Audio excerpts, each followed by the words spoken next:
அடுத்ததான் நம்ம previous year சீரீஸ்ல வந்து 2020 நீட்ல ஒரு கேள்வி கேட்டிருக்காங்க. இதை வந்து நம்ம ஃப்ரீ பாடி டயக்ராம் யூஸ் பண்ணி சால்வ் பண்ணணும். ஒரு டயக்ராம் கொடுத்துருக்காங்க. அதாவது இது என்ன ஃபார்மேட்ல இருக்குன்னா, ஒரு கொஸ்டின்ல வந்து பாருங்க,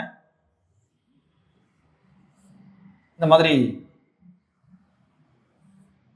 புள்ளி ரெண்டு மாஸ் கனெக்ட் பண்ணியிருக்காங்க. இப்போ நம்ம பார்க்கும்போதே ஒரு மாஸ் வந்து லார்ஜாகவும் ஒரு மாஸ் கம்மியாக இருக்க மாதிரி தெரியுது. இந்த மாஸ் வந்து 4 கிலோகிராம், இது 6 கிலோகிராம் அப்படின்னு கொஸ்டின்ல கொடுத்துருக்காங்க. டயக்ராம் கொஸ்டின்ல கொடுத்த டயக்ராம் தான். 4 கிலோகிராம் 6 கிலோகிராம்னு கொடுத்தாச்சு. ஸ்ட்ரிங் மாஸ்லெஸ் அப்படின்னு சொல்லிட்டாங்கன்னா அதோட மாஸ் வந்து நீங்க கன்சிடர் பண்ணிக்க தேவையில்லை.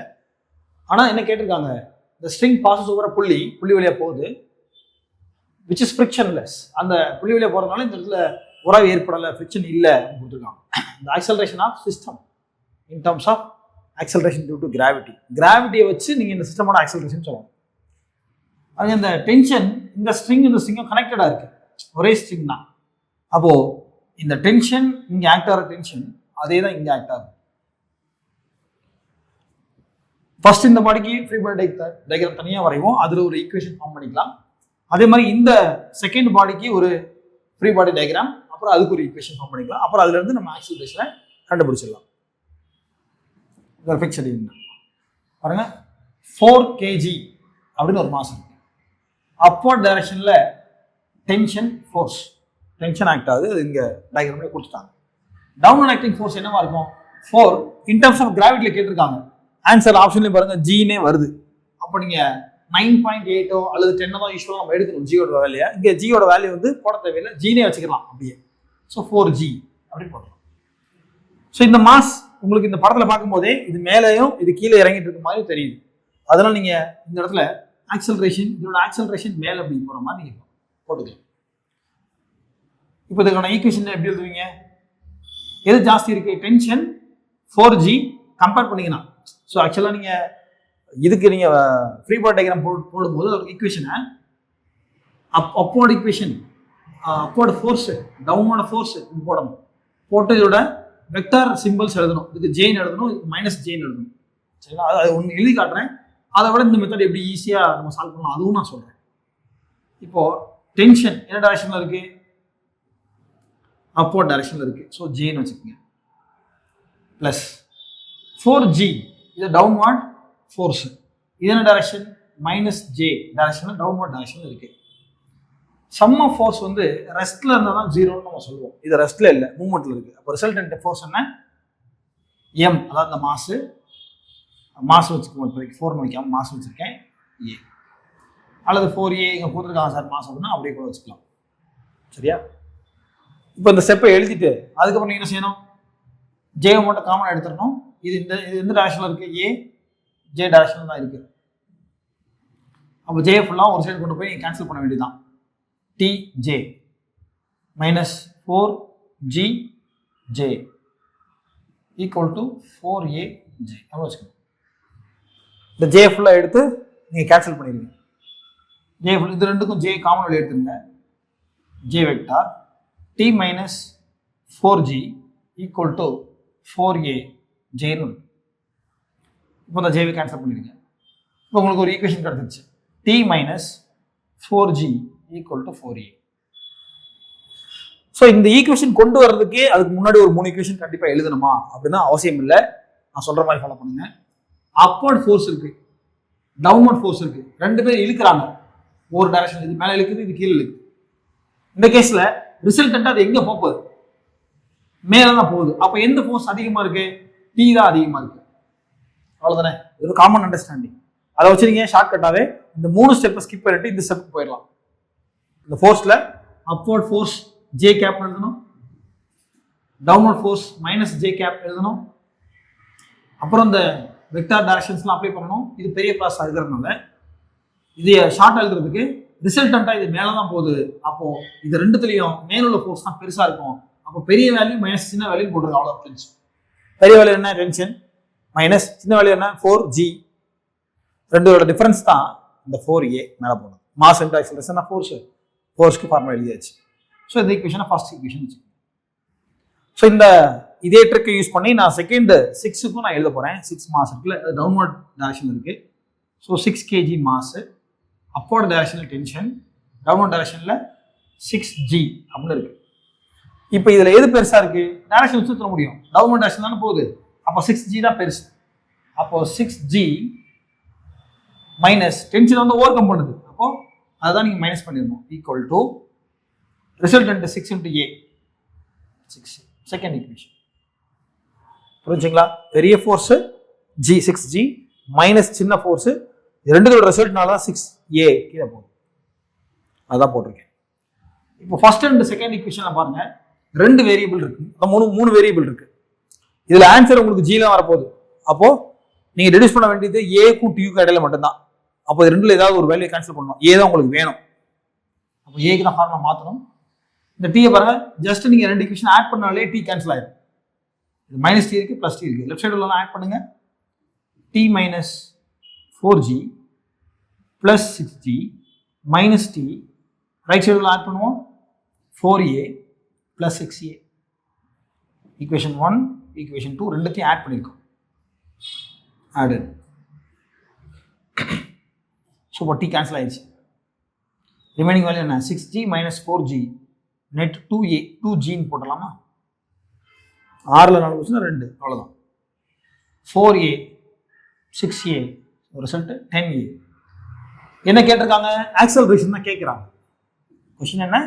What is the acceleration of the system in terms of G கேட்டிருக்காங்க. ஜிலே ஆன்சர் வச்சுக்கோங்க, இதுக்கு வேல்யூ சப்ஸ்டிட் பண்ண வேண்டாம் அப்படின்னு தான் சொல்லியிருக்காங்க. அப்போ ஏவோட வேல்யூ என்ன? ஏ ஈக்குவல் டு கேன்சல் பண்ணுங்க 5 times, A equal to g by 5ன்னு கிடைக்கும். So A equal to g by 5ன்ற ஆப்ஷன் எங்க இருக்கு? ஆப்ஷன் பியில் இருக்கு. ஸோ இந்த ஆன்சர் கரெக்ட். இதே மாதிரி அடுத்த கொஸ்டின் பார்க்கலாம். நெக்ஸ்ட் கொஸ்டின்ல ஃப்ரிக்ஷனை பார்த்தீங்கன்னா ஒரு ஸ்டேட்மெண்ட் பேஸ்ட் கொஸ்டின். இப்போ இந்த ஃபாஸ்ட் அதை பார்த்துடலாம். என்னென்ன ஃப்ரிக்ஷன்ஸ் பற்றி நமக்கு என்னென்னு தெரியும், தியரியில் என்ன சொல்லியிருக்கோன்றதை பார்த்துருவோம். ஃபர்ஸ்ட் ஸ்டாட்டிக் ஃப்ரிக்ஷன் என்னன்னு சொல்லியிருக்கோம், அப்புறம் கைனட்டிக் ஃப்ரிக்ஷன் என்னன்னு சொல்லியிருக்கோம், அப்புறம் ரோலிங் ஃப்ரிக்ஷன் என்னன்னு சொல்லியிருக்கோம். ஸ்டாட்டிக் ஃப்ரிக்ஷன்னா ஒரு பொருள் நகர ஆரம்பிக்கிறதுக்கு முன்னாடி அந்த பொருளுக்கும் அந்த கிரவுண்டுக்கும் இடையில உள்ள ஒரு contact force which is opposing the relative motion அப்படின்னு பார்த்துருக்கோம். opposing the impending அப்படின்னு வச்சுக்கலாமா? opposing the impending relative motion RM அப்படின்னா relative motion அப்படின்னு வச்சுக்கலாம். kinetic friction opposing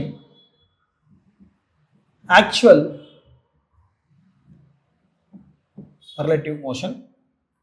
ரோலிங் மோஷன்றது ஆல்மோஸ்ட் ரெஸ்ட்ல இருக்கு, சரியா? அது இருக்கிறதுல லீஸ்ட் அமௌண்ட் ஆஃப் ஃப்ரிக்ஷன் தான். அப்போ லெஸ் ஃப்ரிக்ஷன் அப்படின்னு வச்சுக்கலாம். லெஸ் ஃப்ரிக்ஷன் இந்த ஐடியா மட்டும் வச்சுக்கோங்க. அதை வச்சுட்டு இந்த ஸ்டேட்மெண்ட்ஸை ரீட் பண்ணி பார்க்கலாம். கொஸ்டின் என்னன்னு பார்ப்போம். First which one of the statement is incorrect அப்படின்னு கேட்குறாங்க. கொஸ்டின்ல கரெக்ட் இதுன்னு கேட்கல, இன்கரெக்ட் தான் கேட்குறாங்க. ஸோ அது வந்து எப்பவுமே நம்ம கரெக்டை சூஸ் பண்ணி பழகிட்டதுனால கரெக்டான ஸ்டேட்மெண்ட் இதுன்னு நம்ம தேடிட்டு இருப்போம், நம்மளே மறந்து. அதனால என்ன கேட்டிருக்காங்கன்றத கரெக்டாக ஃபிக்ஸ் பண்ணிக்கோங்க. இன்கரெக்ட் தான் கேட்குறாங்க. Incorrect is asked. First, option A, rolling friction is smaller than sliding friction. Sliding friction ன்றது kinetic friction. சரியா? அப்ப இருக்கிற less friction நம்ம ஏற்கனவே படிச்சிருக்கோம். அது வந்து ஒரு பாயிண்ட்ல அது ஆல்மோஸ்ட் ரெஸ்ட்ல இருக்க மாதிரி தான் இருக்கும். ரிலேட்டிவ் மோஷன் இருக்காது, அப்போ friction ஆல்மோஸ்ட் இருக்காது. அப்போ less friction கொடுத்துருக்காங்க. ஸோ இந்த ஸ்டேட்மெண்ட் கரெக்ட் ஸ்டேட்மெண்ட். இது என்னது? இது கரெக்டான ஸ்டேட்மெண்ட். நமக்கு ஆன்சர் கரெக்ட் கிடையாது, ஸ்டேட்மெண்ட் கரெக்ட். ஆனா அவங்க இன்கரெக்ட் தான் கேட்குறாங்க. அப்போ இது ஆன்சர் சூஸ் பண்ண முடியாது. Second statement, limiting value of static friction. Static ஃப்ரிக்ஷன்ல லிமிட்டிங் வேல்யூ என்ன? நான் என்ன சொல்லியிருக்கேன்னா, ஃபோர்ஸ் நம்ம அப்ளை பண்றோம், இந்த ஃபோர்ஸ் எக்ஸ்டர்னல் நம்ம எடுத்துக்கலாம். நம்ம அப்ளை பண்ற ஃபோர்ஸ்க்கு ஏற்ற மாதிரி இந்த ஃப்ரிக்ஷனோட வேல்யூ இருக்கு இல்லையா, இதுவும் கூடிக்கிட்டே போகும். ஃபார் எக்ஸாம்பிள் 1.1 நியூட்டன் அப்படின்னு நீங்க கொடுக்குறீங்க. ஃப்ரிக்ஷனோட வேல்யூ மூவ் பண்றதுக்கு முன்னாடி இருக்கிறதுனால ஃப்ரிக்ஷனோட வேல்யூ 0.1 நியூட்டன் தான் இருக்கும். இன்கேஸ் 0.5 கொடுக்குறீங்க, 0.5 நியூட்டன் ஃப்ரிக்ஷனும் வந்துடும். அப்போ எவ்வளோ நீங்கள் ஃபோர்ஸ் கொடுக்குறீங்க அதை அப்படியே அப்போஸ் பண்ணுறதுனால ஃப்ரிக்ஷனோட வேல்யூ டெவலப் ஆகுது. இன்கேஸ் 0.9ல் அது நகர ஆரம்பிக்குது, அப்போ என்ன செய்வீங்க? 0.9ல நகர ஆரம்பிச்சிருச்சுன்னா அது வரைக்கும் எந்த லிமிட்டுக்கு மேலே அது நகர ஆரம்பிக்குது அதை நம்ம லிமிட்டிங் வேல்யூ ஆஃப் ஃப்ரிக்ஷன் சொல்றோம். அதான் limiting value of static friction is directly proportional to the normal direction. ஆமாம், ஃப்ரிக்ஷனோட வேல்யூ எப்படி இருக்கு? ஃப்ரிக்ஷன் அப்படின்றது மியூ என் தானே, ப்ரொபோர்ஷனல், சரிங்களா? அப்போ ஃப்ரிக்ஷனோட வேல்யூ நார்மலை பொறுத்து, நார்மலோட டைரக்ஷனை பொறுத்து தான் இருக்கும். இதுவும் கரெக்டான ஸ்டேட்மெண்ட் தான். ஏன்னா அந்த ஃபார்முலாவில் இதுக்கு முந்தின வீடியோவில் நான் சொல்லியிருக்கேன், F ஈக்குவல் டு மியூ என்னு சொல்கிறோம், less than or equal to mu N, or proportional நீங்கள் சொல்லிக்கலாம். ஏன்னா இது வந்து ப்ரொபோஷனாலிட்டி கான்ஸ்டன்ட் சொன்னீங்கன்னா F இஸ் நார்மலுக்கு இது ப்ரொபோஷன், நார்மல் டைரக்ஷனுக்கு ப்ரொபோஷன். ஸோ இதுவும் கரெக்ட் ஸ்டேட்மெண்ட்டாக இருக்குது. மூணாவது ஸ்டேட்மெண்ட்டையும் பார்த்துருவோம். Coefficient of sliding friction has dimension of length. டைமென்ஷன்றது இந்த லெசனில் படித்தோம், ஃபர்ஸ்ட் லெசனில் படித்த டைமென்ஷன் ஃபார்முலா. அது வந்து எப்படி கேட்டிருக்காங்க? ஸ்லைடிங் ஃபிரிக்ஷனுக்கான வேல்யூவை கேட்குறாங்க. கோஎஃபிஷியன்ட் ஆஃப் ஸ்லைடிங் ஃபிரிக்ஷன் பாருங்க, ஃபார்முலா F, அதாவது தேர்ட் ஸ்டேட்மெண்ட்டுக்கான formula. Kinetic friction equal to mu K N. இப்போ கோஎஃபிஷியன்ட்ன்றது mu K equal to F K by N. இதோட டைமென்ஷன் தான் கேட்குறாங்க. மியூ கேவோட dimension, coefficient of sliding friction இருக்குல்ல, ஸ்லைடிங் ஃபிரிக்ஷன் கைனடிக் ஃபிரிக்ஷன், அதோட ஃபார்முலா, அதோட டைமென்ஷன் தான் கேட்குறாங்க. மேல இருக்கிறது என்ன? Kinetic friction or frictional force. அப்படி என்னது? ஃபோர்ஸ்.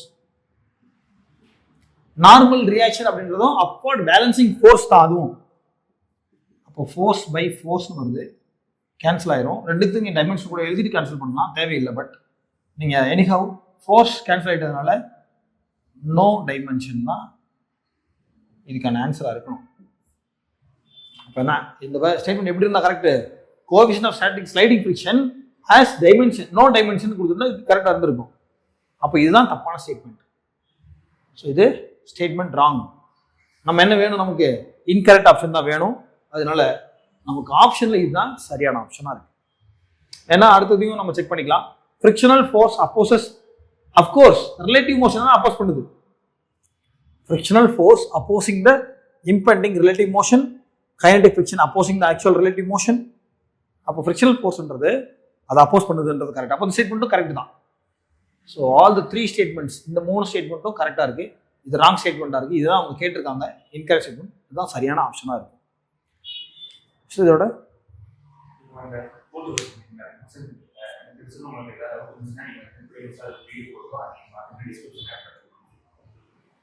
ஃப்ரிக்ஷனில் டவுட் இருந்ததுன்னா ஃப்ரிக்ஷனை பற்றி ஓகே சொல்லுங்க.